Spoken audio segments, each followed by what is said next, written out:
ओम नमः शिवाय भक्तों। आज हम आपको इस वीडियो में सोमवार व्रत कथा की सुनाएंगे। तो चलिए शुरू करते हैं। वीडियो यदि आपको अच्छी लगे तो लाइक करना, शेयर करना, कमेंट में ओम नमः शिवाय जरूर लिखना और साथ में चैनल को सब्सक्राइब जरूर कीजिएगा। तो चलिए शुरू करते हैं। एक समय श्री महादेव जी पार्वती के संग भ्रमण करते हुए मृत्युलोक में अमरावती नगरी में आए। वहाँ के राजा शिव मंदिर बनवाया था, जो कि अत्यंत भव्य और रमणीक तथा मन को शांति पहुंचाने वाला था। भ्रमण करते करते शिव पार्वती भी वहां ठहर गए। पार्वती जी ने कहा, हे नाथ, आओ आज इस स्थान पर चौसर पासे खेले। खेल प्रारंभ हुआ। भगवान शिव कहने लगे, मैं जीतूंगा। इस प्रकार उनकी आपस में वार्तालाप होने लगी। उस समय पुजारी जी पूजा करने आए। माता पार्वती जी ने पूछा, पुजारी जी बताइए कि जीत किसकी होगी। पुजारी बोला, इस खेल में तो महादेव जी के समान कोई दूसरा पारंगत नहीं हो सकता है, इसलिए महादेव जी ही यह बाजी जीतेंगे। परंतु हुआ उल्टा, जीत माता पार्वती की हुई।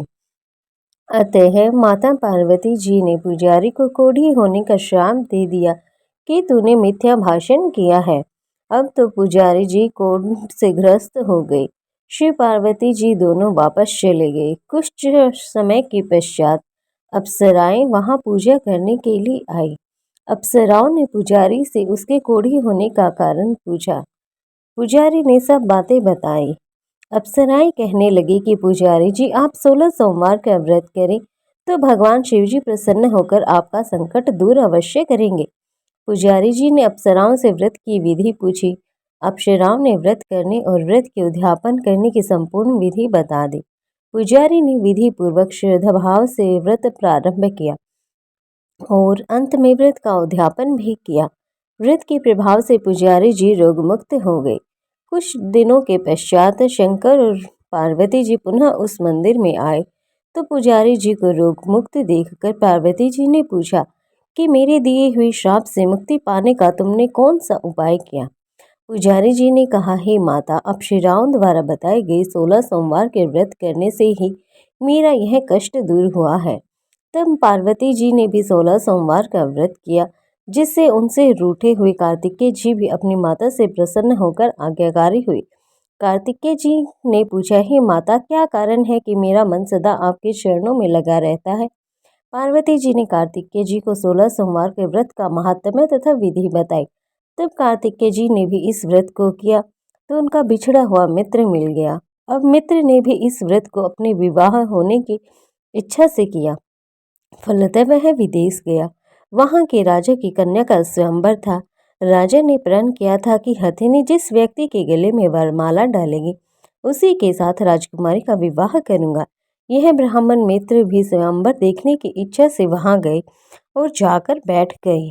हथिनी ने इसी ब्राह्मण मित्र को माला पहनाई तो राजा ने बड़ी धूमधाम से अपनी राजकुमारी का विवाह उसके साथ कर दिया। तत्पश्चात दोनों सुखपूर्वक रहने लगे। एक दिन राजकन्या ने पूछा, हे नाथ, आपने कौन सा पुण्य किया कि जिससे हथिनी ने आपको गले में वरमाला पहनाई। ब्राह्मण पति ने कहा, मैंने कार्तिकेय जी द्वारा बताए गए 16 सोमवार का व्रत विधि पूर्वक किया, जिसके फल के कारण मुझे तुम्हारी जैसी सौभाग्यशाली पत्नी मिली। अब तो राजकुमारी ने भी सत्यपुत्र प्राप्ति के लिए व्रत किया और उसे भी सब गुण संपन्न पुत्र प्राप्त हुआ। बड़े होकर पुत्र ने भी राज्य प्राप्ति की कामना से 16 सोमवार का व्रत किया। राजा के देवलोक होने पर भी इस ब्राह्मण कुमार को राजगद्दी मिली। फिर वह इस व्रत को करता रहा। एक दिन उसने पत्नी से पूछा, पूजा सामग्री शिवालय ले चलने को कहा, परंतु उसने पूजा सामग्री अपनी दासियों द्वारा भिजवा दी। तब राजा ने पूजन समाप्त किया तो आकाशवाणी हुई कि हे राजा, तुम इस पत्नी को त्याग दो, नहीं तो राजपाट से हाथ धोना पड़ेगा। प्रभु की आज्ञा मानकर उसने अपने पति को महल से निकाल दिया।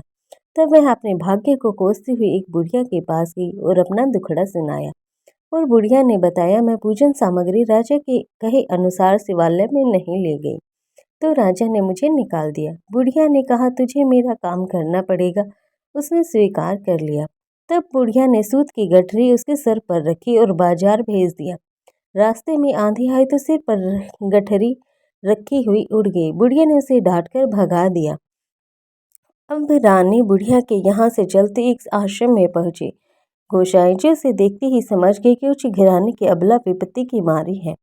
इसे धैर्य बांधते हुए बोला, बेटी तुम मेरे आश्रम में रह किसी प्रकार की चिंता मत कर। रानी आश्रम में रहने लगी, परंतु जिस वस्तु को वह हाथ लगाती वह वस्तु खराब हो जाती।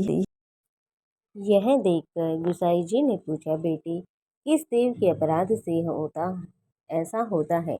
रानी ने बताया कि मैंने अपने पति की आज्ञा का उल्लंघन किया और शिवालय में पूजन के लिए नहीं गई। इससे मुझे घोर कष्ट उठाने पड़ रहे हैं। गुसाई जी ने शिवजी से उसके कुशल मोक्ष के लिए प्रार्थना की और कहा, बेटी तुम 16 सोमवार का व्रत विधि के अनुसार करो। तब रानी ने विधि पूर्वक व्रत पूर्ण किया। व्रत के प्रभाव से राजा को रानी की याद आई और दूतों को उसकी खोज में भेजा। आश्रम में रानी को देख दूतों ने राजा को बताया। तब राजा ने वहां जाकर गुसाई जी से कहा, हे महाराज, यह मेरी पत्नी है। मैंने इसका परित्याग कर दिया था। कृपया इसे मेरे साथ जाने की आज्ञा दे। भगवान शिव जी की कृपा से प्रतिवर्ष 16 सोमवार का व्रत करते हुए वे आनंद से रहने लगे और अंत में शिवलोक को प्राप्त हुए। कथा सुनने के पश्चात भगवान शिव की आरती और भगवान शिव का ओमकार जरूर गाएं। तो वीडियो अगर आपको अच्छी लगी तो वीडियो को लाइक शेयर कमेंट जरूर कीजिएगा। कमेंट में हर हर महादेव जरूर लिखिएगा और प्लीज़ चैनल को सब्सक्राइब जरूर कीजिएगा और साथ में बेल आइकन को दबाइएगा ताकि हमारी अगली वीडियो का नोटिफिकेशन आप तक पहुंच सके। हर हर महादेव भक्तों।